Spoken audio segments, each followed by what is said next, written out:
¿Qué tal? ¿Cómo les va? Muy buenas tardes. Esta es una nueva edición de Plenario, 1 hora y media de información legislativa con la lupa puesta en la Cámara de Diputados, pero hoy especialmente con mucha atención puesta en el otro lado del Palacio Legislativo, que es el Senado de la Nación, donde hoy se desarrolla la sesión convocada por la oposición, autoconvocada, una situación curiosa, pero bueno, que es reglamentariamente aceptada. Bueno, lograron el quórum, un quórum holgado, pasado a las 14 horas.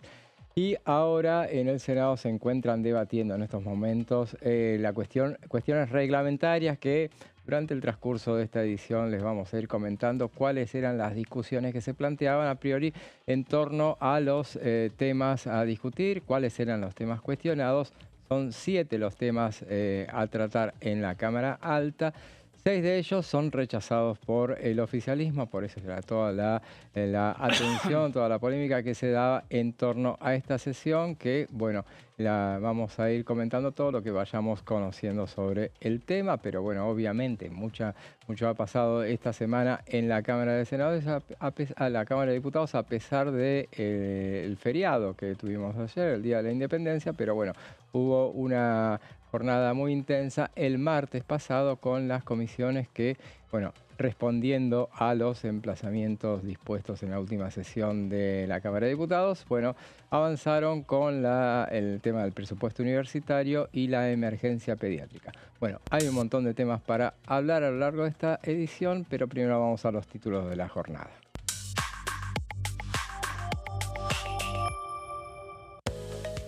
Proyecto de financiamiento universitario. El dictamen de la oposición logró un amplio consenso.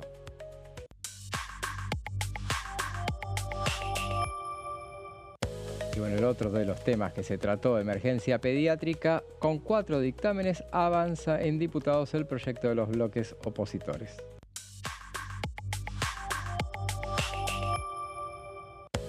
Y lo que decíamos, sesión en el Senado, la oposición podría aprobar hasta 5 proyectos, entre ellos reforma en jubilaciones. Esos son los títulos de esta jornada y ya les presento a quien, como todos los jueves, me acompaña mi amigo Pablo Varela. ¿Cómo estás? ¿Cómo te va, José? ¿Todo bien? ¿Todo bien?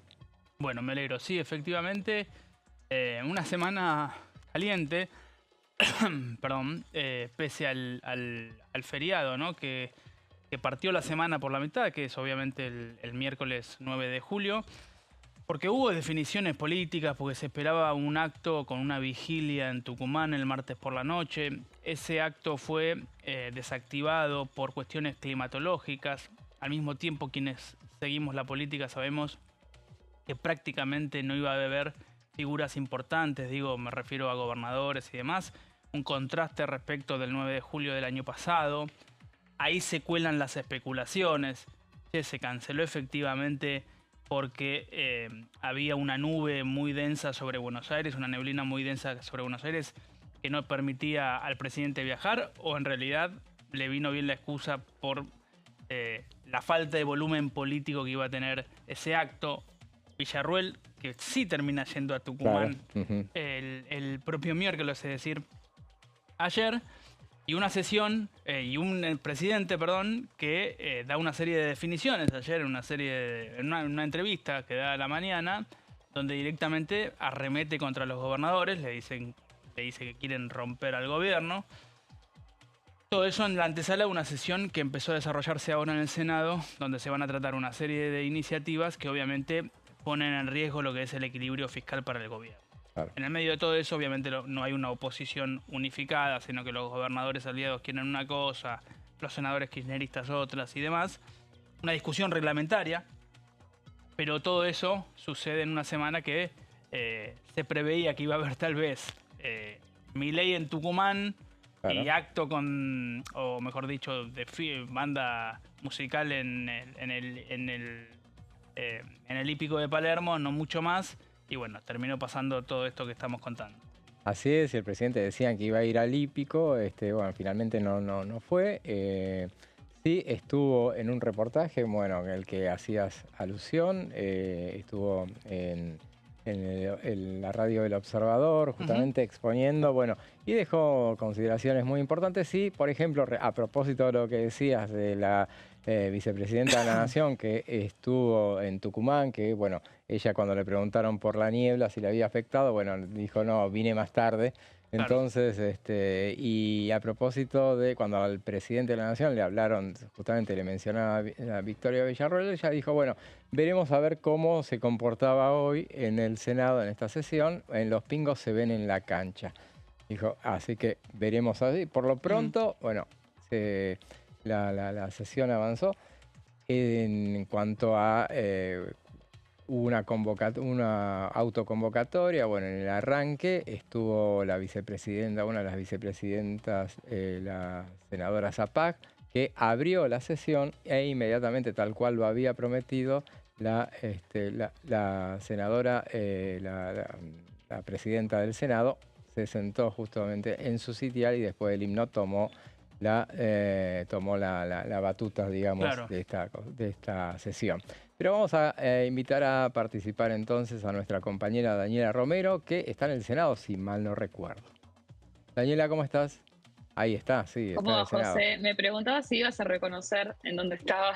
Ahí está, sí, sí, sí, Eh, por supuesto. sí, sí, estoy acá en el Senado porque, bueno, estamos en... ¿Se me escucha bien ahí? Sí, sí, se escucha Perfecto. perfecto, sí. Te vemos bien. No tengo mucha señal acá. No, pero te Así vemos que bien. disculpen si por algún momento se traba. Sí, estoy en el Senado, bueno, un poco lo que estabas mencionando recién, ¿no? De la rivalidad entre la vicepresidente y estas chispazos que se siguen dando a conocer ya en un escenario que es indisimulable, ¿no? En ese quiebre notorio y blanqueado entre ella y la Casa Rosada. En este momento hay una presión muy importante en redes sociales, muy Ajá, importante, para que ella no valide la sesión. Porque, bueno, la línea de la Casa Rosada, la línea de la libertad avanza, es que la sesión del Senado no es válida en ningún aspecto. Primero porque eh, es autoconvocada, no hubo un pedido de sesión. Segundo, porque también los dictámenes no los reconocen como válidos porque no fueron convocadas las reuniones de comisión por el presidente Arrauche de Presupuesto y Hacienda. Entonces, no tampoco reconocen los dictámenes como válidos. Y también, por último, hay un debate también que se va a dar eventualmente sobre si corresponde o no corresponde, esto creo que lo habíamos hablado, que el Senado empiece a tratar proyectos que, si bien son sobre coparticipación, tienen que ver con temas impositivos.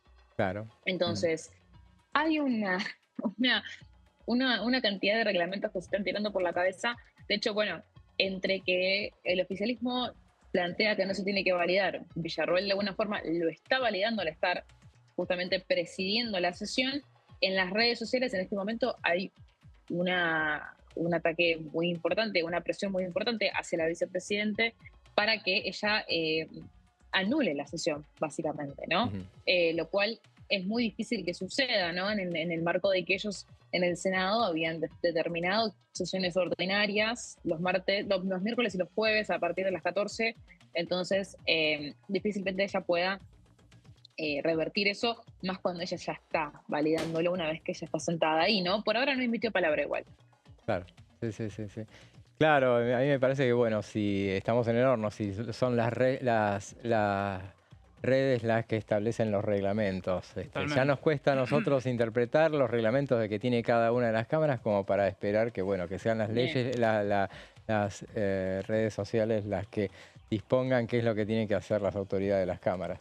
Sí, No, habrá que igual, preguntarse pará. si no hay ahí una intención, ¿no? De meterle presión, digo, vía redes sociales Ah, No, claro, contra obviamente. Dani. Sí, claro. No es que las Están redes van a motorizados, determinar el digamos, reglamento de la Cámara. para No, no, ya dejarla sé. a la vicepresidenta como la mala de la película.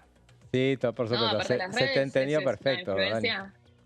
Es una influencia claramente acá de presión del gobierno, no es una cuestión de que Claro. sean personas, que es el gobierno que está de alguna forma operando esto, porque es la línea de ellos, es la línea que lo describió muy bien el senador Tauche en su alocución hace unos minutos, diciendo esta sesión no es válida porque viola esto y esto. Eso es lo que están promoviendo y la gran contradicción es que no podés como oficialismo cuestionar la validez de una sesión cuando el propio oficialismo, Claro. porque Villarroel es oficialismo, obviamente presidenta del Senado, está convalidándolo. o sea, esa es la gran contradicción y a partir de ahí que esta operación en redes tan grande que ya vimos esta historia, ¿recuerdan? Cuando Sí, fue la sesión de Cuellar, claro. Sí, sí, ya sí. vimos esta historia, termina en que disputan con Villarroel y bueno, hay que ver qué sucede con los proyectos porque lo que planteó el senador José Mayans es que primero se trate el tema de las de Bahía Blanca, jubilaciones y discapacidad, Sí, y al final, después de IPF incluso, se trate los proyectos de coparticipación que tienen que ver con el impuesto a los combustibles y los ATN. ¿Qué plantea Eduardo Vicci de la UCR? sí, Primero que se traten claro, de Bahía Blanca, IPF, que se traten los proyectos de los gobernadores y que para el final se trate de jubilaciones. claro. Primero incluso discapacidad.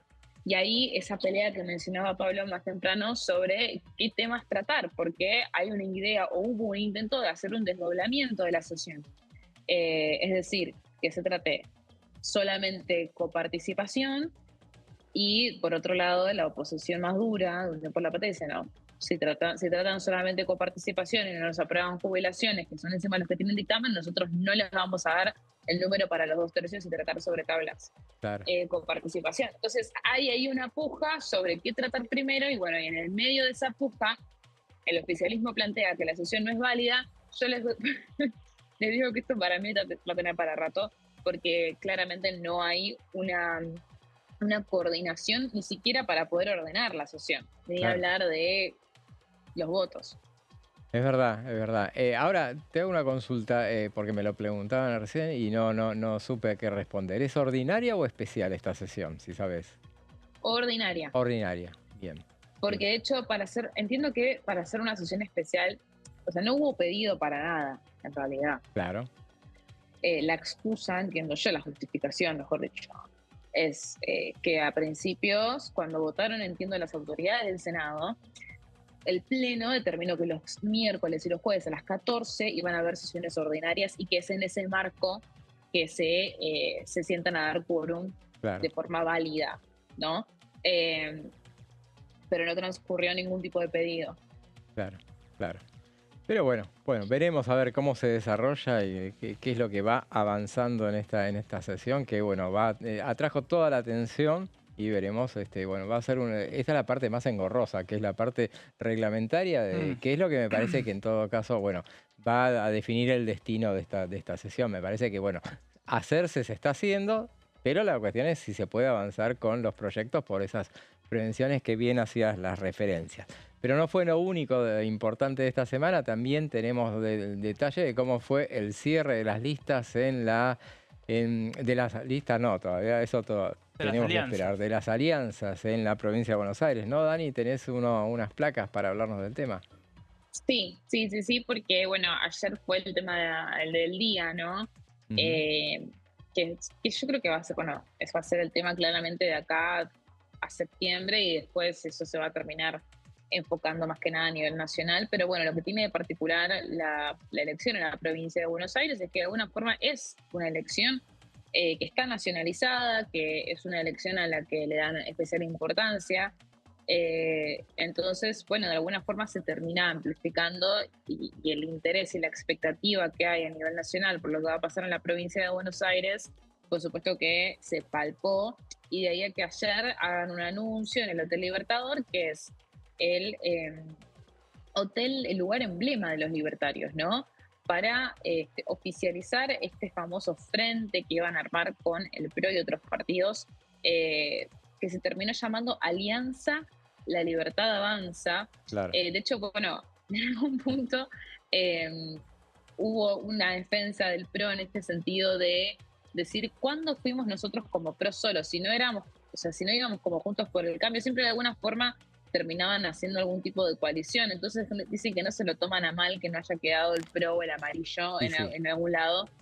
De hecho, la realidad es que mide muchísimo más el sello de la libertad avanza por sí solo, entonces la idea no era irse muy distinto de lo que significa el partido, justamente por eso, ¿no? Para no perder votos. Ahí estamos viendo la foto de Karina Milei, si la podemos ver en grande mejor, sí, que es una foto que nada, termina de sellar algo que se viene trabajando hace un montón, ¿no? Que ya lo vienen diciendo tanto el presidente de la Nación como los protagonistas que están en esa foto. Estamos viendo a Guillermo Montenegro, a Diego Santilli, a Cristian Ritondo por el PRO, a Karina Milei, a Sebastián Pareja y a Martín Menem por La Libertad Avanza, que de alguna forma, bueno, oficializaron este frente, que cabe destacar que no solamente está el PRO, hay un montón de partidos obviamente en este frente, y que puede llegar a tener adhesiones que no están en el cierre de alianzas,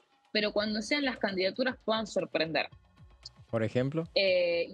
Por ejemplo, los radicales. Ah, mira vos, qué dato. Mirá. Sí. Ahora Había, vamos a hablar un poco de esto. había Sí. un senador hoy que destacado que estaba más atento a este tema que a lo que iba a ser la sesión de hoy. Realmente, hasta le Estás hablando de Maximiliano Abad. así es, obviamente, él Sí. es figura principal del radicalismo bonaerense y bueno, estaba atendiendo a este Y tema. sí. No estaba muy conforme de cómo había cerrado el tema. Vamos a ver si podía revertirse algo. Bueno, ahora les voy a contar un poco de esto. Primero vamos a repasar un poco lo que sucedió ayer, ¿no? Estamos viendo en placa la Alianza de la Libertad Avanza, ese es el nombre oficial de este frente. Como les digo, es una elección nacionalizada que lo reconocen hasta los propios artífices de la alianza, digamos. Lo que sorprendió ayer, lo que fue la primera novedad, fue que los 13 intendentes del PRO se sumaron en unanimidad cuando hasta último momento habían ciertos reparos de los intendentes que responden a Jorge Macri, ¿no? Ellos amenazaban con irse a esta famosa avenida del medio que terminó conformando Hacemos, la coalición cívica y oficialmente la UCR. Justamente, estos eran Junín, 9 de julio, Pergamino y Juan, ¿no? Terminaron teniendo un Zoom por la mañana los intendentes con la mesa ejecutiva del PRO, a lo que terminan decidiendo y mandan un comunicado entre todos justamente para oficializar que van a ir todos juntos, ¿no? Claro. ¿Por qué esta disputa? Por esto que venimos mencionando hace un montón, que es la territorialidad versus el sello, porque vos tenés por un lado que los intendentes no le querían ceder la lapicera, como nos gusta decir los periodistas, a Karina Milei, cuando ella tiene solamente 3 intendentes en la provincia de Buenos Aires, y el PRO tiene 13, la UCR tiene 27, y por otro lado tenés a Santilli y a Ritondo que te defendían, pero escúchame, o sea, por más que vos tengas el territorio hoy, Claro. no medís. No te vota nadie. Sí, o sea, es una elección nacionalizada. Vos tenés que pensar que si tenés a Javier Milei, eso te va a servir muchísimo más. Entonces, hubo también un planteo en este Zoom con los intendentes de, che, loco, avídense, dejan de mirarse al espejo y acepten la realidad y miren las encuestas. Esa fue un poco la bajada que les trajo la cúpula, digamos, del PRO bonaerense a los intendentes para que terminen unificándose en este cierre, ¿no? Claro. Que hasta último momento, les digo, hasta el mismo día, fecha límite, no habían definiciones concretas sobre esto. Ahora, ¿qué es lo que están viendo? Vamos a la siguiente placa. Están viendo al 19 de julio, porque el 19 de julio es el cierre, la fecha límite para el cierre de candidaturas en la provincia de Buenos Aires. Y acá es donde se va a poner divertido, ¿no? Se habla de fórmulas, se habla de que, por ejemplo, no sé, los intendentes que sean del PRO pueden mantener 2 concejales y que la pelea en realidad para las candidaturas es quién va a encabezar esa lista. Entonces, hay una cuestión que va a ir distrito por distrito y que se va a armar muy milimétricamente, muy personalizada dependiendo del municipio. Entonces, eso es lo que contrarreloj tenemos 10 días para que se terminen de definir. Sí hay algunas candidaturas que se están empezando a barajar y acá donde entra lo que mencionabas recién, Maximiliano Abad, ¿no? Ahí está, sí. Bueno, los tenemos a todos juntos acá. No, yo me quería detener un segundo en Abad porque él pertenece a esta rama de la UCR en la provincia de Buenos Aires, junto con, por ejemplo, Karina Banfi, que sí querían o estaban teniendo conversaciones con Ritondo, con Santiago Caputo, para poder integrar este frente, ¿no? ¿Qué pasó? Primero que nada, una interna libertaria bastante difícil de resumir, pero que en algún punto termina desdibujando el rol de Abad en las que son las conversaciones. Lo cierto es que la línea de La Libertad Avanza termina como de descartar completamente que Abad forme parte de este frente. Claro. Pero ¿qué pasa? Ritondo seguía insistiendo con que no, con que estaban teniendo conversaciones con los radicales. Y lo que me dijeron ayer fue que Abad fue una tumba durante todo el día del lunes y todo el día del martes. Ajá. Y que a la noche, cuando sale la convención radical, hay una cláusula que les da libertad de acción. Entonces, si bien la UCR termina cerrando en el frente este de Avenida del Medio, hay libertad de acción para los intendentes y pueden haber 10 intendentes o más que terminen formando parte de este frente de La Libertad Avanza. Me lo dijeron 2 fuentes bonaerenses del PRO, y me lo dijeron con bastante convicción. Lo que me aclararon es que Abad empezó con las llamadas la noche anterior. Ajá. O sea, fue una cuestión de último momento. Claro. Así que fue un poco también por eso que esto no terminó teniendo tanto protagonismo y quedó un poco detrás de escena. Ahora, Abad odio quórum. Claro. Ese es un mensaje también. Una señal. Sí. Sí. Quien quiera oír, que oiga. Pero bueno. No, y claro, y aparte, bueno, el hecho de que cerraron las alianzas, pero eso no inhibe que pueda haber nombres que aparezcan, o sea, con partidos que participen de las listas sin formar parte del frente, ¿no? O de la alianza. Tal cual. Sí. Después, ¿cómo quedan estos otros 3 hombres que estamos viendo en placa? Van a ser protagonistas probablemente en la provincia de Buenos Aires de acá hasta las elecciones también de octubre. A Diego Valenzuela, intendente de 3 de febrero, el primero del PRO, me atrevo a decir que se jugó a La Libertad Avanza. Sí. Es uno de los 3 intendentes que tiene La Libertad Avanza en la provincia de Buenos Aires. Él me lo confirmaron a mí al menos como candidato a la primera sección. Ajá. Alguien que hasta hace un par de días a mí me decían que es muy probable que sea Santilli. ¿Por qué Santilli? Porque bueno, a él le interesa ser gobernador, entonces encabezar es una prioridad, y antes de ser quizás un segundo o tercero expert, él iba a preferir estar primero en la primera sección. Sí. Y hasta me lo habían ya casi como dado por hecho, ¿no? Pero no. Finalmente va a ser Valenzuela, o al menos eso es lo que tienen pensado, y Santilli va a terminar, según lo que me dijeron, entrando en esta lista de octubre junto con José Luis Espert. Muy bien, Dani, perfecto. Sí, ¿tenés algo más? Porque ya estamos justo. Bueno, bárbaro, nos extendimos con el Senado y con todo con este informe muy bueno que acabas de dar de que lo que fue el cierre en la provincia de Buenos Aires con La Libertad Avanza y el PRO. Te agradecemos, Dani, estamos en contacto, nos volvemos a ver el lunes que viene y ahora vamos a una breve pausa y después seguimos con más plenario.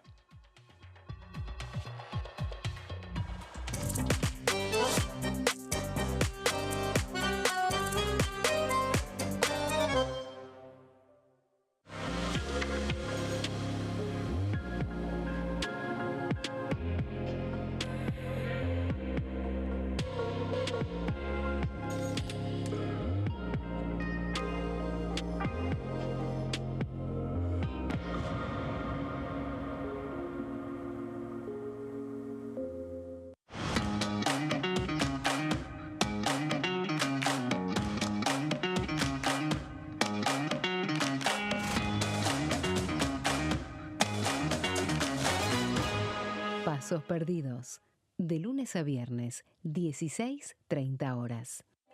Elecciones legislativas 2025. Lo que necesitas saber.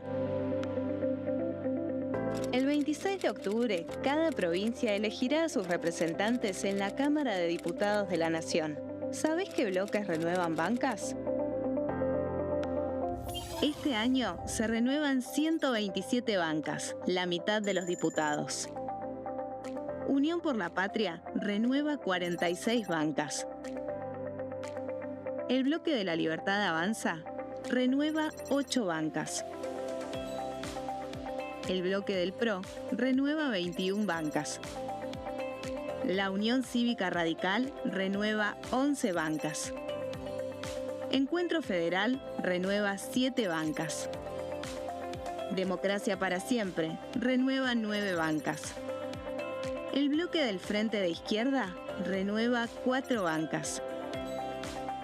Coalición Cívica renueva 4 bancas. Otros bloques renuevan 17 bancas. Elegí a tus representantes, tu voto, tu voz, tu futuro. Para más información, ingresa en www.argentina.gov.ar/elecciones-medio 2025. Dengue, Zika y chikungunya. Presta atención a estos síntomas. Si tenés fiebre alta, 38 o más, de 2 a 7 días de duración y dolor de cabeza, en especial detrás de los ojos, muscular y de las articulaciones, diarrea, dolor abdominal, náuseas y o vómitos, malestar general, cansancio, decaimiento, erupción en la piel, sangrado en nariz, encías u otras partes del cuerpo, no te automediques. Toma mucho líquido, usa repelente y acércate a un centro de salud.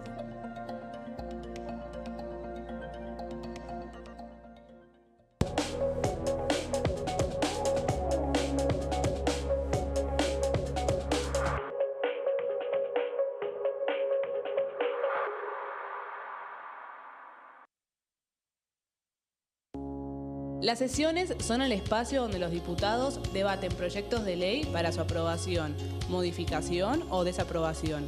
En una misma sesión se pueden tratar varios proyectos de ley.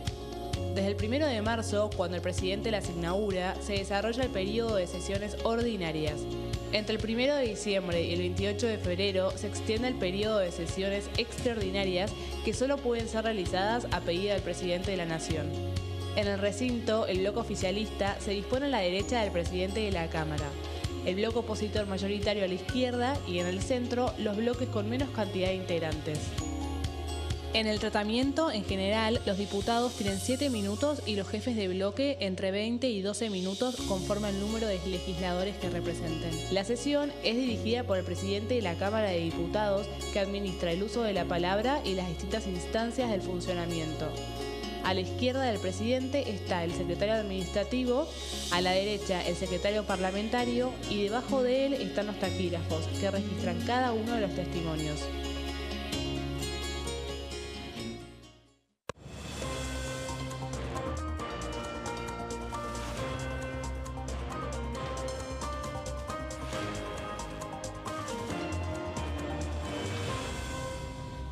Consenso, de lunes a viernes, 12 horas.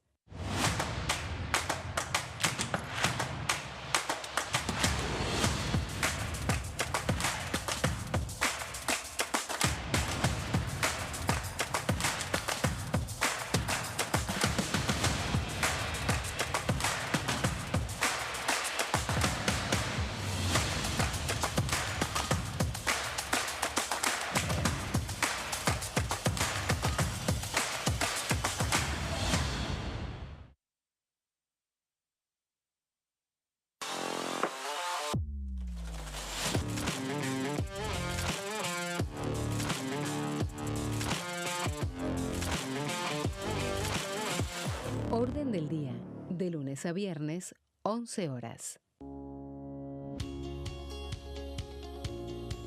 La Cámara de Diputados tiene 257 miembros. Los diputados debaten y sancionan leyes que rigen en todo el territorio nacional. Algunas de las más importantes son el presupuesto de gastos generales del Estado, el Código Civil, el Código Penal, la forma en que se rige el trabajo, las jubilaciones, entre tantas otras.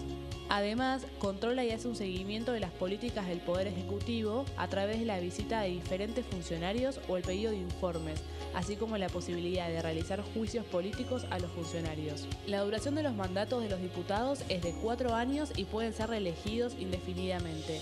Desde el momento en que asumen y hasta el final de su mandato, no pueden ser acusados, interrogados judicialmente, ni molestados por las opiniones o discursos que imitan desempeñando su mandato. Son requisitos para ser diputado tener al menos 25 años, 4 años de ciudadanía argentina y haber nacido en la provincia por la que se postula o haber residido en ella los 2 años precedentes. Se agrupan en bloques que expresan partidos políticos o afinidad ideológica. Existen también los monobloques integrados por un solo diputado.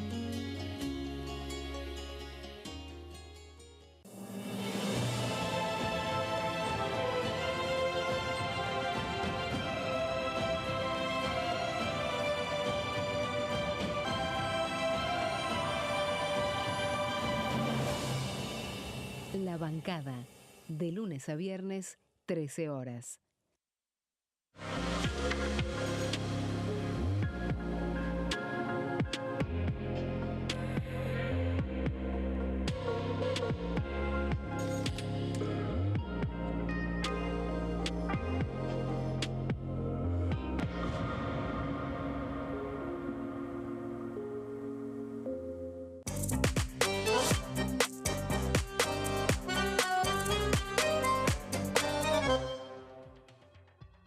Segundo bloque de plenario. Bueno, decíamos que toda la atención está puesta en la Cámara de Senadores, donde se desarrolla la sesión con una serie de temas, la mayoría de las cuales son resistidos por el Gobierno Nacional, pero hay actividad también en la Cámara de Diputados, por ejemplo, actividad que tiene que ver con las relaciones exteriores, en este caso. Vamos a ver imágenes de lo que fue la conmemoración del 31 aniversario del atentado perpetrado contra la sede de la AMIA.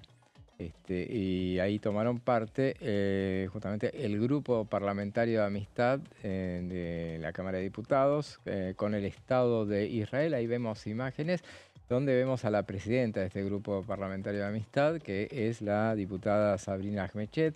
Ahí la estamos viendo, también hizo uso de la palabra la diputada Laura Rodríguez Machado, y a su izquierda está el ministro de Justicia de la Nación, Mariano Cunio Libarona, a todos los cuales hablaron justamente, y una de las cuestiones que pusieron en relevancia fue el papel de los legisladores y la aprobación reciente de la ley de juicio en ausencia. Ahí vemos, esto se desarrolla en el Salón Delia Parodi, con mucha presencia de gente que estuvo presente. Ahí vemos a un representante de la AMIA y ahí vemos al diputado Almirón con el ministro de Justicia. Cunio Libarona, que dijo: la convocatoria es para agradecer y felicitar a los miembros del Congreso que participaron con justicia y razón en la aprobación de la ley. Fue una de las cosas que mencionaba. La vemos también a la diputada Campagnoli, que estuvo presente ahí. A Gerardo Milman estuvo del PRO, hubo mucha presencia. Fernando Iglesias, Diego Santilli, Cristian Ritondo, sí, María Florencia de Sensi, Alejandro Finocchiaro, Javier Sánchez Urba y Sergio Capozzi. Álvaro González lo vi recién. Álvaro González también estuvo. En las sí, imágenes. Y también estuvieron de la Coalición Cívica Maximiliano Ferraro, como decíamos, Marcela Campagnoli, y de la Libertad Avanza, Gabriel Bornoroni, Santiago Santurio, estuvo José Luis Esper, Lisandro Almirón, Pablo Anzarón y Carlos Zapata. También estuvo del MID, María Cecilia Ibáñez, y estuvo también presente la jueza Sandra Arroyo Salgado. Qué raro, perdón, voy a hacer un comentario, pero qué raro ver al Delia Parodi con ese formato. Sí. Habitualmente lo vemos con mesas largas, ¿no? Claro, y con verdad. una cabecera. Es verdad. Pero es un lindo lugar para hacer las presentaciones, sí. Y es bastante, tiene buen audio, y la verdad es que... Sí, ahí lo vemos a Mariano Borinsky, que es un camarista importante de la justicia de Comodoro Pi.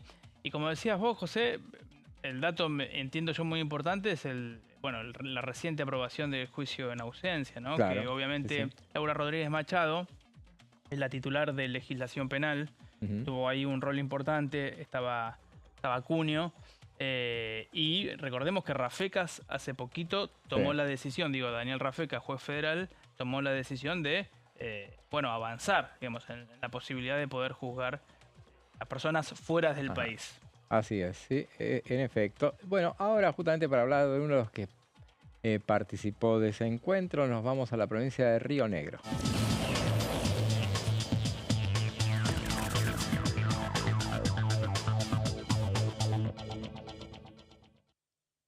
Y estamos en comunicación con Eduardo Capozzi. ¿Cómo le va, diputado? José Di Mauro, Pablo Varela lo saludan. ¿Cómo están ustedes? Muy bien, lo veíamos ahí. Me parece, usted estuvo presente en ese encuentro al que hacíamos referencia en el Salón de Elia Parodi, el acto por el atentado, la conmemoración del atentado a la AMIA. Sí, estuve presente más que como conmemoración del atentado por conmemorar el aniversario del próximo 18, un nuevo aniversario, el 31, del atentado a la AMIA. Fue para celebrar que se ha convertido en ley este proyecto por el cual bregó tanto Laura Rodríguez Machado, que otros diputados acompañamos, y que luego, gracias al apoyo en senadores, se convirtió en ley. Y es un hito muy importante para la legislación argentina, porque si bien uno inmediatamente piensa en el atentado de la AMIA, también en Embajada, en los tiempos que estamos corriendo con un desarrollo del narcoterrorismo tan importante, encabezado tal vez, a mi criterio, por el Tren de Aragua, este tipo de juicios, este tipo de procesos es muy importante, decía, y perdón la reiteración, porque en este caso en particular son décadas de desidia. Este proyecto comenzó a elaborarse ya por el año 13, 14, y recién ahora, 11 años después, se convierte en ley. Y entonces va a ser importante, decía, porque este delito transnacional no sabemos ni dónde ni cuándo se comienza a gestar ni dónde se va a ejecutar. Y es una inquietud tan grande que va a ser en diciembre próximo materia de debate en la Cumbre de las Américas. Claro, justamente. Y si mal no recuerdo, esto se aprobó en extraordinarias, ¿no?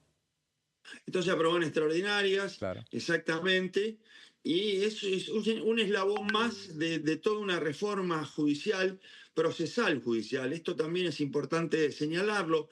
El ego no tiene por qué conocerlo, pero hay un principio que dice las leyes son de aplicaciones hacia el futuro, ¿no? No pueden ser retroactivos, y más en materia penal. Es más, en materia penal también siempre hay que poner o se entra en vigencia, digamos, la ley más benigna para el imputado, para el procesado y eventual condenado. Pero esto es materia procesal, con lo cual va a afectar a todos los tribunales, fundamentalmente los de Comodoro Pi, los tribunales federales de acá de la ciudad de Buenos Aires, sino aquellos que están diseminados por todo el interior del país.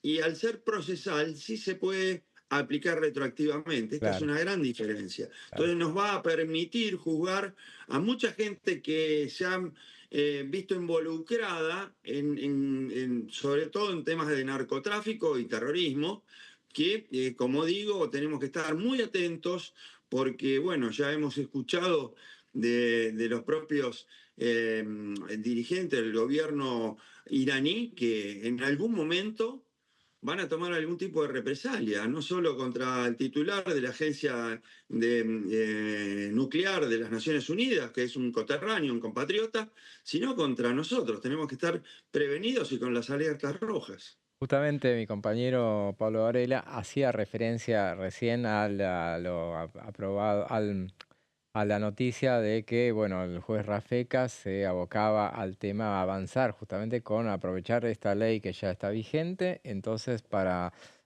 ponerla en marcha. Ahora pregunto por una cuestión procesal, porque decían, bueno, esto no es instantáneo, eso, la puesta en marcha de un juicio en ausencia, ¿cuánto demanda en particular? Bueno, falta reglamentar porque lo que le da la ley es un marco. Pero ahora necesitamos reglamentar y modificar el código en aspectos sustanciales que son eminentemente del día a día del proceso, como garantizar sobre todo el derecho a defensa de aquel que está ausente. O sea, hay que ver cómo se instrumenta esto. Porque que avance el juicio no implica que alguien... En el caso concreto de AMIA, tenemos gente que está en rebeldía desde hace más de 20 años. ¿Qué quiere decir esto? Que no estuvo a derecho. Pero por más que no esté a derecho, el Estado, a través de la Fiscalía, a través del Ministerio de Justicia, le tiene que garantizar una representación que es la que marca la Constitución. Claro. Diputado, ¿cómo le va? Pablo Varela lo saluda. Hola, Pablo. ¿Cómo va? Le quería consultar, más allá digamos, de este evento en el que usted estuvo presente, ¿cómo ve la Cámara de Diputados, digo, hacia adelante? Está pasando ahora una sesión muy compleja en el Senado por las discusiones reglamentarias, por un lado, y por el otro quedaron emplazadas las comisiones de presupuesto, bueno, salud y educación respectivamente según los temas, pero hay dictámenes.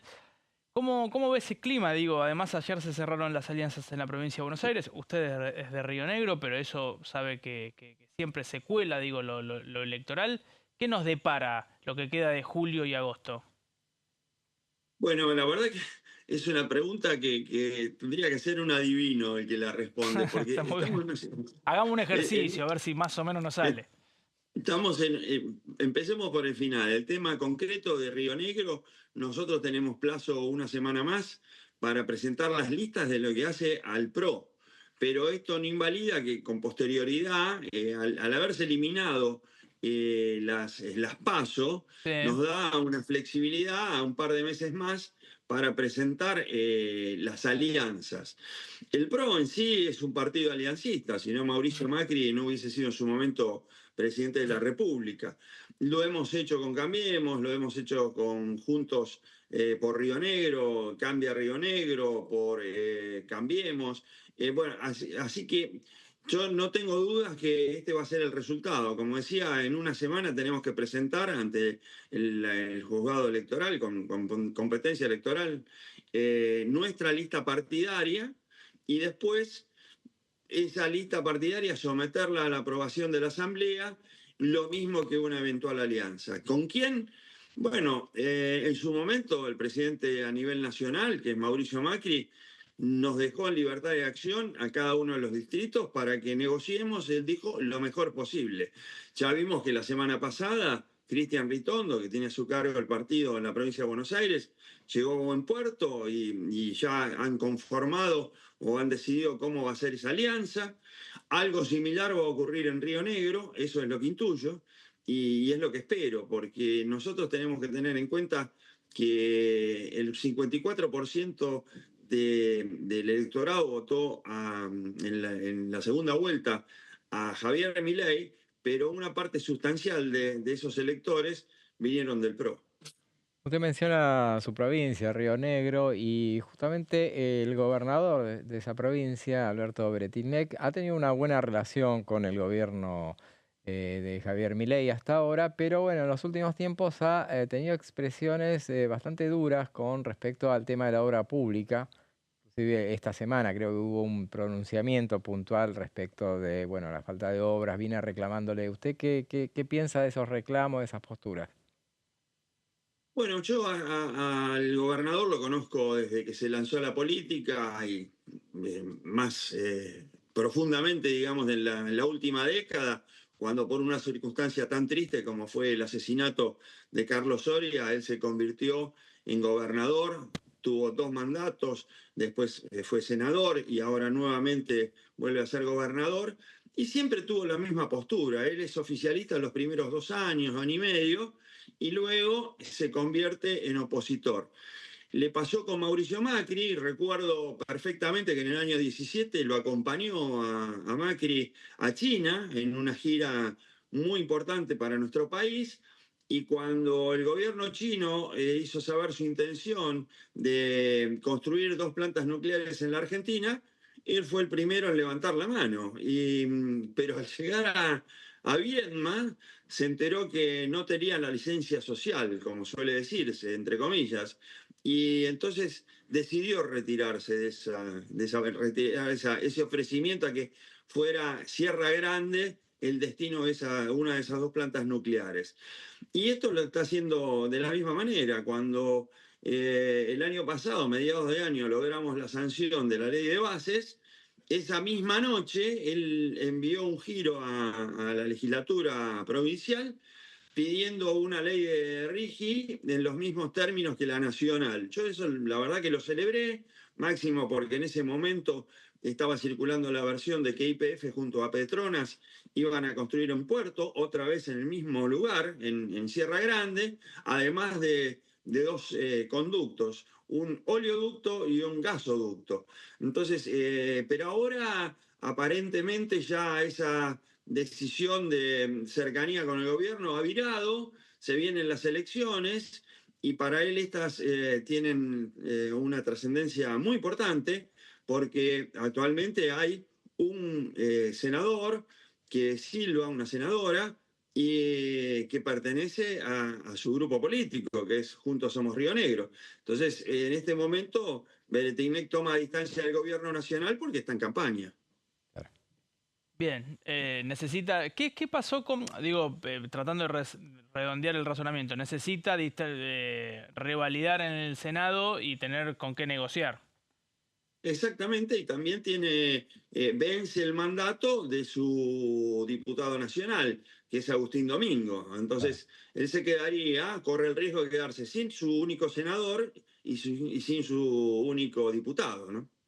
Sergio, ¿qué sucedió con este proyecto que era sacar los dólares debajo del colchón? Hablábamos hace unos instantes nada más bueno, del clima en el que está hoy el Congreso. Uno entiende que es difícil, obviamente nunca es imposible, pero parecería que el oficialismo no tiene ahora, por lo menos en lo inmediato, la posibilidad de bajarlo al recinto, ¿o me equivoco? La verdad que no sé por qué de repente eso que parecía ya inminente, que era la recepción en la Cámara de Diputados de ese proyecto, se enfrió. ¿Qué ha pasado en el Ministerio de Economía? ¿Qué ha pasado en la jefatura de gabinete? Pero lo esperábamos porque en cierta medida lo habían anunciado como algo muy importante para hacer un nuevo blanqueo, para de una vez por todas aclarar o tomar conciencia definitivamente que somos una sociedad bimonetaria. Nosotros el día a día lo consumimos y nos manejamos en pesos, pero cuando tratamos o cuando pensamos en inversiones duraderas, la compra de una vivienda, cambiar el auto, vacaciones, pensamos en dólares. Entonces, y no sé si es cierto o es un mito urbano, me imagino que es cierto, es que Argentina es uno de los 2 o 3 países donde más circulante en dólares y más reservas en dólares tienen los ciudadanos. Entonces, volcar estos más de 200.000 millones, que serían de esa suma que estaríamos hablando, de dólares que tenemos los argentinos y que no los gastamos, bueno, poder circularlos sería muy importante, ¿no? Pero eso, y si no arranca, si la ley no se pone en marcha, ¿puede funcionar el plan? No, va a necesitar sí o sí una ley porque hay que modificar también la ley penal tributaria. Claro. Entonces, nosotros necesitamos una ley porque de repente yo deposito en mi cuenta bancaria 2.000, 3.000 dólares y viene Arca y me dice, ¿de dónde lo sacó? Claro. Hoy puedo estar cometiendo, según los montos, una infracción o un delito. Había, diputado, creo que un proyecto de Agos Carreño, ¿no? Con dictamen en un sentido muy similar. ¿A ese le ve más chance tal vez que en alguna sesión, con un temario más amplio, se pueda, bueno, no sé si colar es el verbo exactamente, pero se pueda meter en el temario? Sí, yo creo que el proyecto de Oscar Agos Carreño es bastante interesante, es como para debatirlo. No es mi comisión, pero sí por lo menos tener una visión moderna y acorde con la realidad. Yo la verdad que, insisto, no soy un economista, no estoy en esa comisión, pero en líneas generales me parece un proyecto para tener en cuenta. Sí, está en la Comisión de Previsión y Seguridad Social, que usted es secretario de esa comisión, y justamente en este momento se está cerrando el círculo, supuestamente, hoy veremos si los reglamentos lo permiten en el Senado, cerrando el círculo de las leyes, las 2 leyes previsionales que se aprobaron el pasado 4 de junio. ¿Qué visión tiene respecto de esa ley que, bueno, justamente es una de las más resistidas por el gobierno por el costo fiscal que tiene? Sí, yo fui firmante de uno de los proyectos de minoría, éramos 22 los que acompañamos este proyecto. Creo que no tenemos que someter a los argentinos a un parche más. Esto es, si uno piensa de por qué todavía no vienen de la manera que tendrían que estar viniendo las inversiones extranjeras, es porque no brindamos seguridad jurídica. Y esto es no brindar seguridad jurídica en algo tan importante, tan trascendente para toda la sociedad, como son las jubilaciones y pensiones. Mi proyecto era para definitivamente crear un sistema acorde con lo que está sucediendo en el mundo. El problema previsional no es de Argentina, el problema previsional es mundial. Cuando se desarrolla, se generalizan estos sistemas, allá por la década del 40, 50, después de la Segunda Guerra Mundial, estaba previsto que 4 trabajadores activos iban a aportar o contribuir para un pasivo. Y la expectativa, la expectativa de vida se calculaba en 63 años. Quiere decir, 2 años menos que la edad límite para acceder a un beneficio jubilatorio en caso de los varones. Bueno, hoy la expectativa de vida es de 76 y hay 1.5 trabajadores activos por cada pasivo. Entonces, la reforma que tenemos que hacer nosotros, primero, es de productividad. Es una reforma previsional después de que se haga la tributaria y que se actualicen las normas laborales, a donde copiemos el sistema del sudeste asiático. El sudeste asiático triplicaron los sueldos y triplicaron los beneficios previsionales en las últimas décadas, gracias a tenerlo esto enganchado, entre comillas, con la productividad. Algo que se hace en la Argentina y en algunos estamentos, como puede ser la industria petrolera, a donde se suscriben convenios por productividad, y esto le ha permitido que un salario base de la industria petrolera, el piso, es de más de 3 millones de pesos. En el año 2003 acá se tomó una decisión política que fue bajar los montos de las prestaciones previsionales, pero ampliar la base sustancialmente. Hoy más del 95% de los mayores de 60 o 65 años, según el sexo, acceden o tienen algún tipo de beneficio previsional. Eso no ocurre en el mundo. Pero acá se tomó esa decisión. Más gente cubierta, pero con menos dinero. Si hubiese hecho eso de otra manera, es decir, los que aportan no han aportado los 30 años, que accedieran al 82%, que se podría hacer, porque si no se hubiese metido todo en la misma bolsa, hoy estarían ganando más, cobrando, no ganando, cobrando más de 1.200.000 pesos, pero se decidió incorporar a las mal llamadas amas de casa, a los que no tenían los aportes, a más de 7 u 8 moratorias. Eso es lo que yo no estuve de acuerdo, y yo decía... En el proyecto decíamos, crear una comisión de expertos, no de diputados y senadores que debatan, sino de expertos de verdad, tomar lo que hace el mundo y después las prestaciones, 2 tipos de prestaciones. Una básica universal, que sería una PUAM mejorada, y otra en relación a los años de servicio. Los 30 años de servicio también es un disparate, porque después para el beneficio te toman 10, los últimos 10. Entonces tomar una suma, en la mayoría de los países estamos hablando de entre 10 y 15 años de aporte. Y si alguien quiere hacer más, que haya fondos particulares o individuales, como se ha hecho ahora con el sistema, lo que se llama la jerga, el sistema mochila de indemnizaciones. Esta modificación reciente, que es un fondo laboral, a donde la Comisión Nacional de Valores va a crear, y ya lo está haciendo, un fondo específico para el despido, donde el trabajador puede aportar. El empleador contribuye con ese aporte y después, llegado el momento de un despido o que renuncie por cualquier motivo, que se incapacite, tenga un fondo. Bueno, lo mismo para el previsional. Es decir, a los 60 o 65 años, que todo argentino, todo habitante del país debidamente registrado, tenga un beneficio previsional base. Y después, en relación a este fondo individual, un extra, que puede ser muy importante. Perfecto, diputado. Le agradecemos mucho su participación hoy en plenario. Los saludamos y nos vemos en cualquier momento. Como siempre, un placer. Que sigan bien. Era el diputado Sergio Eduardo Capozzi, que, repasando toda la actualidad legislativa, vamos a una breve pausa y después seguimos con más plenario.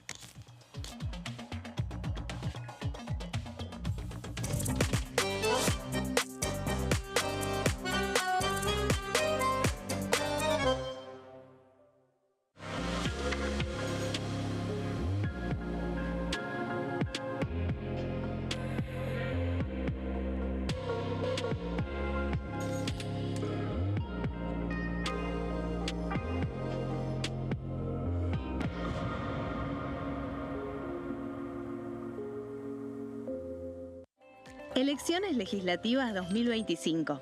Lo que necesitas saber. El 26 de octubre, cada provincia elegirá a sus representantes en la Cámara de Diputados de la Nación. ¿Sabés qué bloques renuevan bancas? Este año se renuevan 127 bancas, la mitad de los diputados. Unión por la Patria renueva 46 bancas.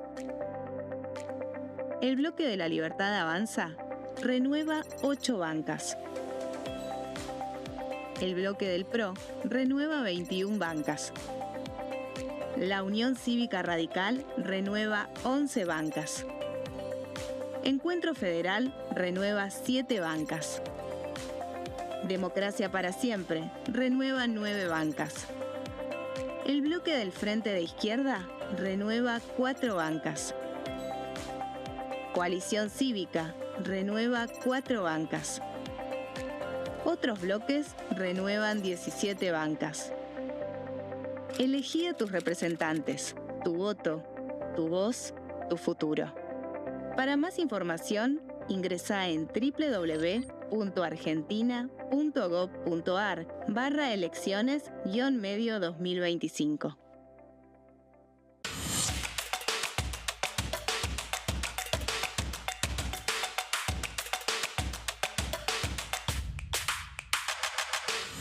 Quórum, de lunes a viernes, 14 horas. ¿Qué diferencia hay entre la Cámara de Diputados y la Cámara de Senadores? La Cámara de Diputados representa al pueblo de la nación argentina. Esto significa que las provincias más grandes y con mayor cantidad de habitantes tienen muchos más diputados que las provincias más pequeñas. La manera de establecer las cantidades es proporcional. La Cámara de Senadores representa a las provincias. Cada provincia envía 3 senadores al Congreso Nacional. El total de senadores es 72, dado que las provincias argentinas son 24. Este es un número fijo. Por ejemplo, la provincia de Buenos Aires cuenta con 70 diputados nacionales y la provincia de Tierra del Fuego con 5. Pero tanto la provincia de Buenos Aires como la de Tierra del Fuego cuentan con 3 representantes cada una en el Senado de la Nación. Cada 2 años, el Congreso Nacional renueva la mitad de sus diputados y 1/3 de sus senadores nacionales. El mandato de los senadores es de 6 años, mientras que el de los diputados es más breve, dura solamente 4 años.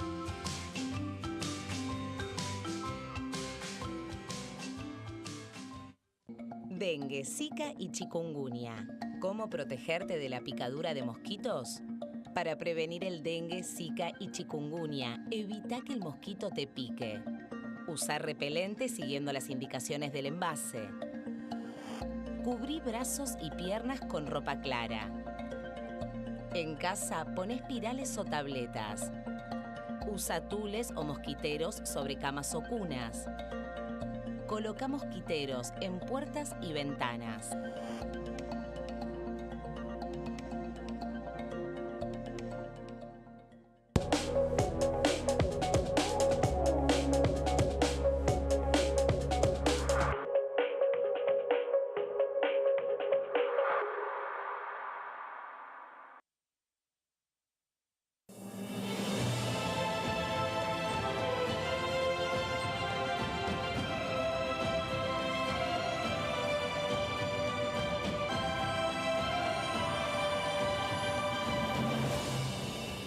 La bancada, de lunes a viernes, 13 horas.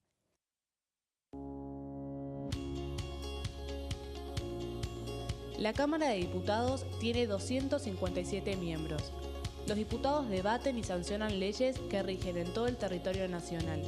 Algunas de las más importantes son el presupuesto de gastos generales del Estado, el Código Civil, el Código Penal, la forma en que se rige el trabajo, las jubilaciones, entre tantas otras.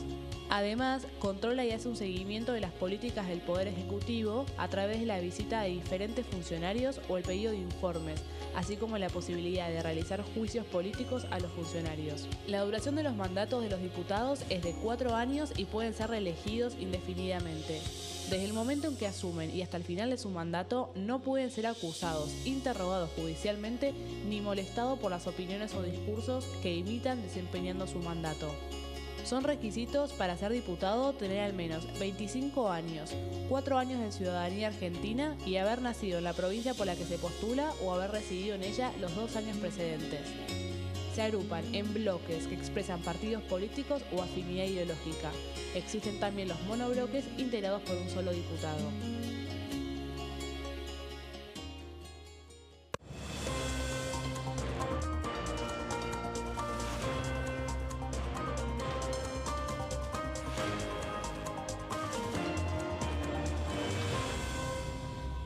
Consenso, de lunes a viernes, 12 horas.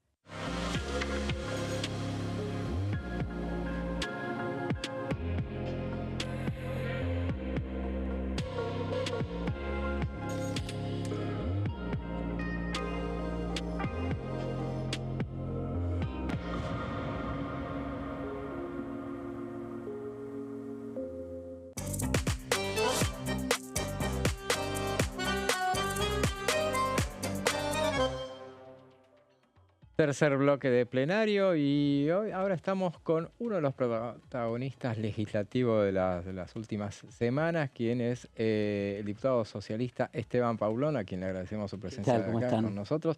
Digo protagonista involuntario, de alguna manera. En algún sentido sí, así es. Sí, por esta dura embestida que recibió de algunos sectores en las redes sociales. Son una cloaca realmente las redes sociales. Creo que lo que diferenció, porque obviamente todos los diputados y diputadas de la oposición, en mi caso, desde el inicio, desde el DNU 70 para acá, con una posición muy frente al gobierno de Milei, de poner límites, de intentar plantear un modelo alternativo. Obviamente todos recibimos ataques y no es la primera vez que a mí me atacan. De hecho, el propio presidente, cuando en Davos vinculó homosexualidad y pedofilia, hizo la misma operación del pensamiento, ¿no? De vincular esos dos términos. Yo esto lo vengo recibiendo en las redes hace mucho. En este caso escaló, primero porque no era una cuenta anónima, sino que era uno de los conductores de Carajo, que es el streaming preferido del presidente, donde 3 funcionarios del Ministerio de Economía tienen un programa, donde el subsecretario de Política Universitaria participa en un programa y donde el mismo presidente dio una larga, extensa entrevista, ¿se acuerdan? Hasta altas horas de la madrugada. Un récord Guinness. El récord Guinness. En ese caso, uno de los columnistas de Carajo es el que lo hace, que empieza en redes y lo lleva a Carajo. Y creo que eso es lo que de alguna manera tomó una amplitud, una amplificación.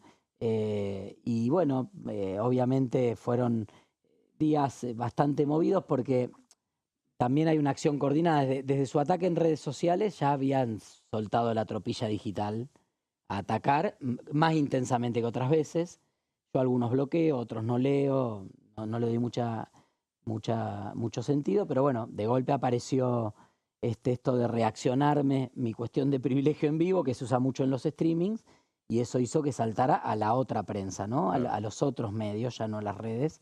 Y bueno, creo que fue muy saludable la reacción aquí en el Congreso de casi todos los bloques. Sí. Lamentablemente la Libertad Avanza no firmó, pero del PRO al Frente Izquierda, todos los bloques firmaron una declaración que entiendo, no en términos personales, agradezco la consideración que tienen mis colegas y que obviamente rápidamente cayó la operación de la denuncia porque no había causa y nadie le da crédito, pero entiendo también que es un apoyo a una sociedad democrática que no acepta hacer silencio. Mira, yo digo que hay como 3 pasos de la operación de este tipo de perfiles y de este diálogo o confrontación política.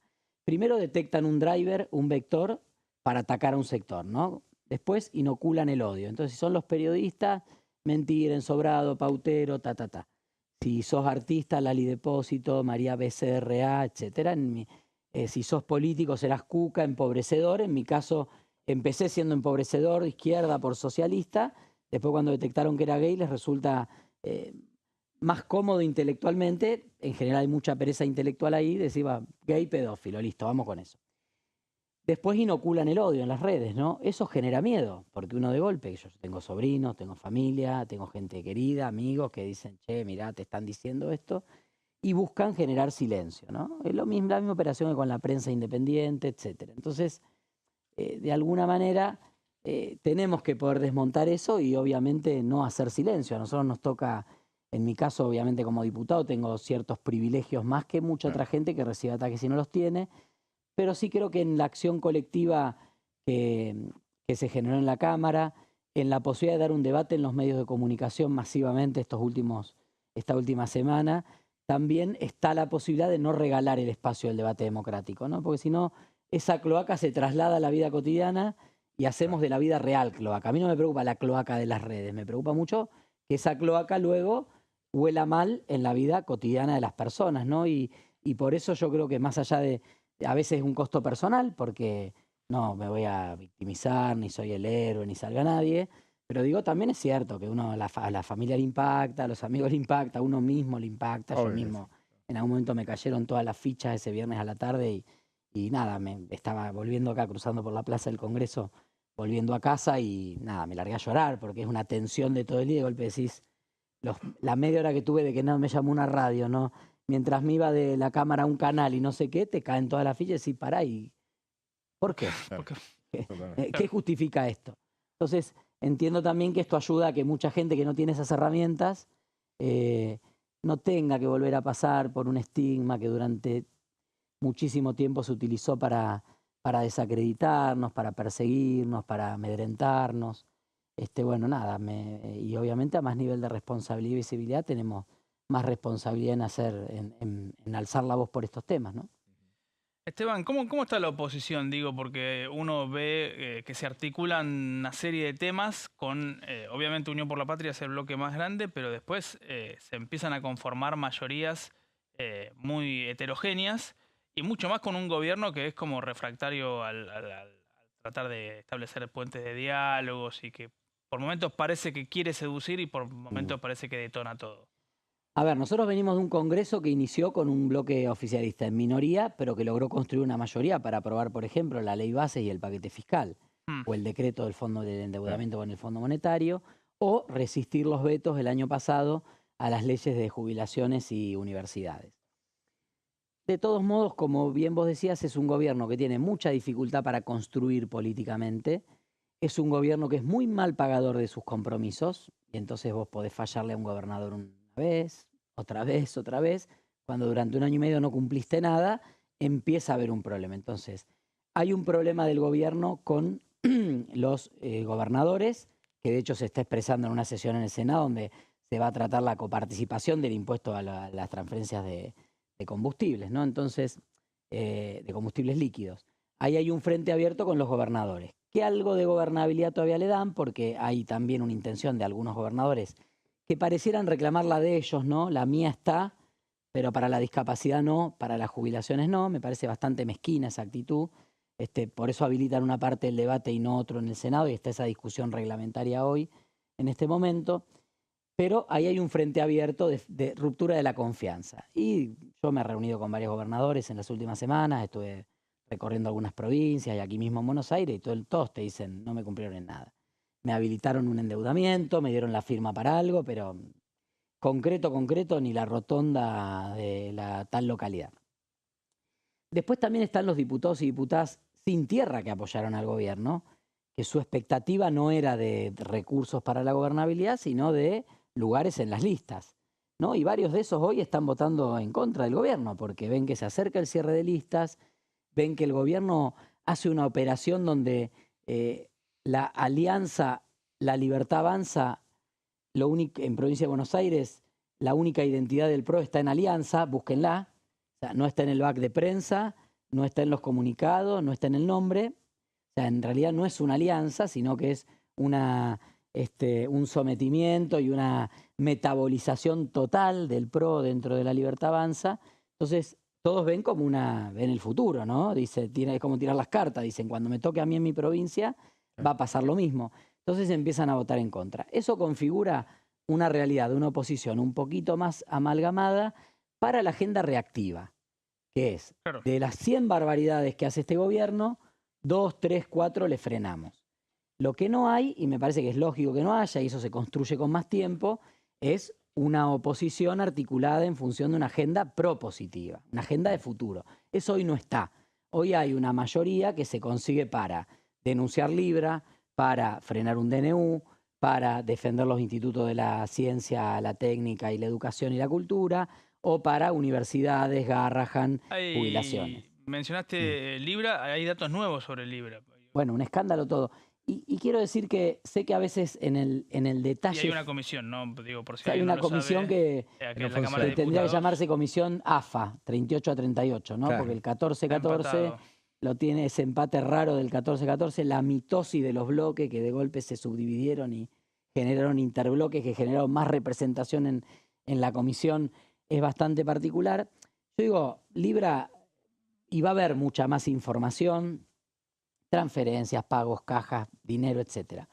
Ahora, Libra es, para hacer una síntesis, es parte de un esquema que este gobierno ha montado para el financiamiento ilegal de la política, que es Libra, son las conferencias de la CEPAC, las valijas de Laura Arrieta son parte de ese esquema, es la Fundación Faro.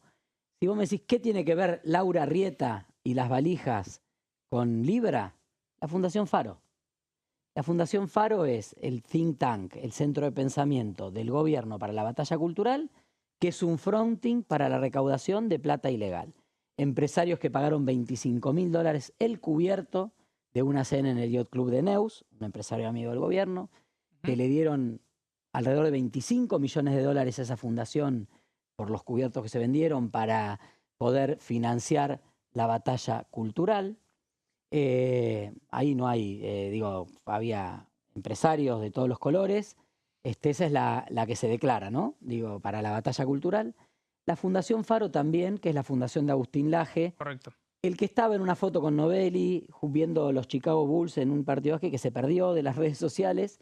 Esa Fundación Faro era la que iba a distribuir las ganancias de Libra a los emprendedores. Era parte del engranaje de corrupción de Libra. Entonces, hay un esquema donde obviamente cuando vamos entrando a los temas aparecen nombres, cifras, operaciones que se van develando.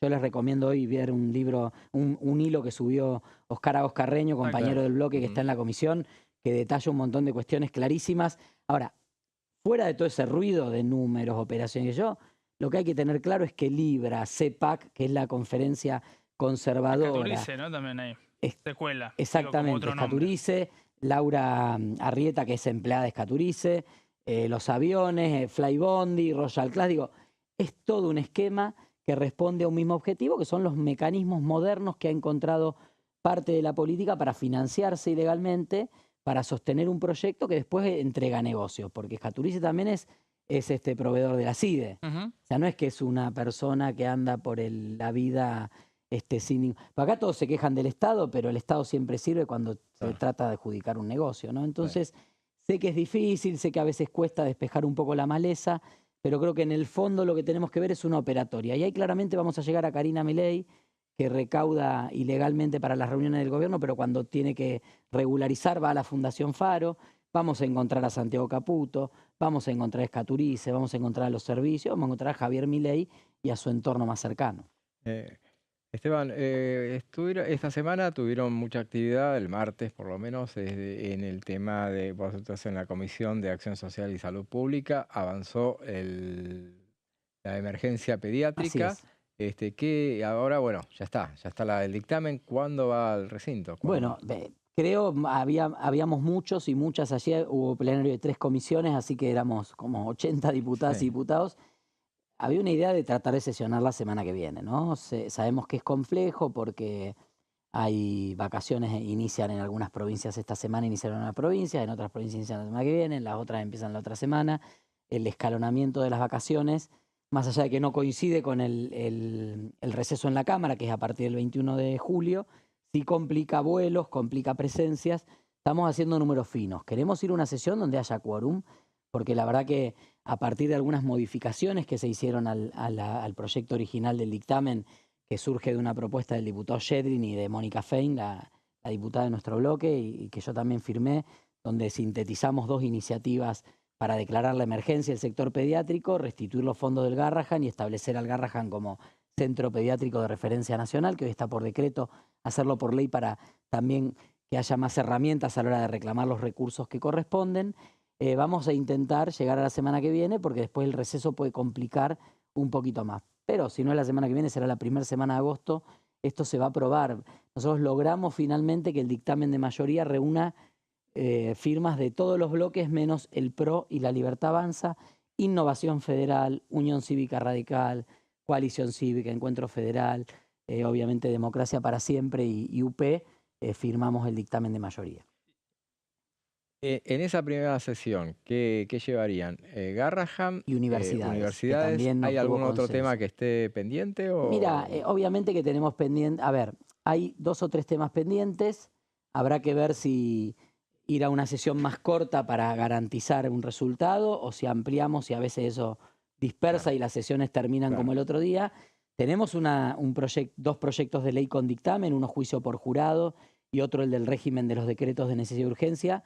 Para mí ese es el proyecto más urgente porque es el de que devuelve equilibrio a la República y a la democracia, y las condiciones que tenemos hoy para aprobarlo no sé si van a estar después del 10 de diciembre. Para mí la modificación de la ley 26.122 es el prioritario. Pero bueno, entiendo que hay ahí un juego político, nosotros estamos empujándolo y tratamos de que salga. Entiendo que posiblemente en esa sesión vayamos a una sesión corta con estos 2 temas que sabemos también que son temas que está esperando la comunidad, como emergencia en discapacidad ahora en el Senado y como el tema de jubilaciones. Parte de esta agenda reactiva que yo te decía, que no termina de construir futuro, que no termina de construir un frente opositor hacia adelante, pero que claramente muestra la voluntad de un Congreso de atender demandas concretas de la ciudadanía que están muy, muy a flor de piel. Recién estuve en la plaza con los papás de Joaquín, un chiquito que tiene varias discapacidades, incluso una enfermedad poco frecuente, con la prepaga más cara, el plan más caro de la prepaga, o sea, con ciertas posibilidades, porque él trabaja en una multinacional muy importante. Se atienden en un sanatorio privado muy, muy importante aquí en la Ciudad de Buenos Aires. Lo atienden 3 equipos médicos, uno es el del Garrahan. Claro. Y la verdad que la desesperación de ellos, o sea, la desesperación por lo actual, que ellos tienen la chance económica de tal vez cubrir cosas que no se cubren por otro lado, y la desesperación del miedo de que el Garrahan se caiga de ese tratamiento, porque el tratamiento lo hacen 3 efectores, 2 privados y el Garrahan, y bueno, hay un consenso de que es el centro pediátrico más importante de Sudamérica, y es así, no es un consenso, es así. Y te agrego a la pregunta de José, sería una sesión para la semana que viene con estos 2 temas, y están los vetos haciendo la película más larga. Están los 87 héroes, obviamente no te toca a vos, no estás del lado de los 87 héroes, pero ¿qué palpás, qué ves? De los 87 héroes del año pasado, en contra de las leyes de jubilaciones, votaron 40. O sea que el gobierno tiene que salir a buscar largo lo que le falta. Yo creo que hoy no están los 87 héroes. Creo que hay, más allá de los vetos, hablando de vetos y de rechazos, creo que también vamos en algún corto plazo a una sesión de ómnibus de derogación de decretos delegados. Claro. Creo que hay situación de Vialidad Nacional, INTA, INTI, los organismos de la cultura, Marina Mercante. Hay 5 o 6 temas. Obviamente que, a ver, si le delegamos el Congreso, yo lo voté en contra, pero digo, si el Congreso le delegó facultades a Milei era para que haga algo, y alguna no podemos vetar todo, pero me parece que o rechazar todo. Pero me parece que hay 5 o 6 temas en los cuales el gobierno ni siquiera dimensionó, y es parte también del enfrentamiento con los gobernadores, porque los gobernadores son los que más saben lo importante que es el INTA y el INTI, por ejemplo, en sus provincias. Nosotros el gran salto tecnológico que hicimos en semillas, en la agroindustria, que después hace una década se estancó, el gran salto fue a partir de investigaciones y desarrollos del INTA. La gran posibilidad de desarrollar las más de 240 cadenas de la agroindustria que tenemos pendiente de desarrollo hacia adelante, y que es la que va a generar gran cantidad de puestos de trabajo, arraigo, y se va a complementar con los commodities. Acá no nos va a salvar nada, no hay héroe, nada nos salva ni la soja, ni el cobre, ni el litio, ni el gas, ni el petróleo, ni vaca muerta. Acá nos salvamos si invertimos en ciencia y técnica y logramos efectivamente que agreguemos valor a las cadenas que están en desarrollo en todo el país y logramos arraigo y que la gente tenga trabajo en su lugar y que desarrolle su vida en su lugar. Todo eso sin el INTA, sin el INTI, sin el CONICET, sin las universidades, es imposible. Entonces, y sin la Marina Mercante, que aparte tenemos la hidrovía, por todo el tema logístico, ¿no? Así que creo que ahí también en algún momento se impone una sesión con varios de esos temas. Una última pregunta por parte mía, por lo menos. Lo dijiste en el recinto, creo que a propósito de las críticas hacia diversos sectores, están las críticas a los periodistas, y avanzaste con el tema de la titular de la Comisión de Libertad de Expresión, sí, María Eugenia Orozco. Sí. Está la intención de ir... Sanz, después hizo lo mismo en Formosa para hacer campaña contra Infran, trajo acá, intentó que participe el Marco Palazzo, el nene nazi, se le dice en las redes, un periodista o comunicador que se recibió escribiendo su tesis sobre una apología del nazismo, o sea, una cosa espantosa. Entonces creemos que ha sido muy deficiente siempre su tarea y que se requiere que alguien tome la posta. Nosotros creemos que debe ser de la oposición, pero bueno, discutámoslo obviamente en el recinto. Es irregular que el oficialismo tenga la Comisión de Libertad de Expresión, que no existe en el Senado y que diría una reserva importante institucional para que ante los ataques permanentes de Milei, los periodistas y las periodistas y los defensores de derechos humanos, que son los sectores especialmente protegidos por los criterios y las directivas de la libertad de expresión, tengan un lugar de escucha y de defensa de sus derechos. Así que vamos a insistir en esa línea, por supuesto. Si no avanza la nota que hemos presentado, presentaremos un pedido de resolución. Si la comisión no se abre, lo llevaremos al recinto, lo meteremos en el temario de alguna sesión especial. Me parece que lo que no puede pasar más es que en un contexto de un gobierno que incrementa los ataques a la libertad de expresión por distintas vías, desde amedrentamiento a opositores, a persecución a dirigentes de organizaciones sociales o, obviamente, periodistas, esto pase como si nada y la comisión esté cerrada bajo 7 llaves. Perfecto, bueno, Esteban, gracias por haber venido a estar con nosotros. Y bueno, con vos llegamos al final de esta edición. Gracias, Pablo. Por favor. Gracias, diputado. Gracias. Y con ustedes nos volvemos a ver mañana a partir de las 15. Ahora lo dejamos en compañía de Amanda Alma, Fernando Fracchelli y sus pasos perdidos. Será hasta mañana.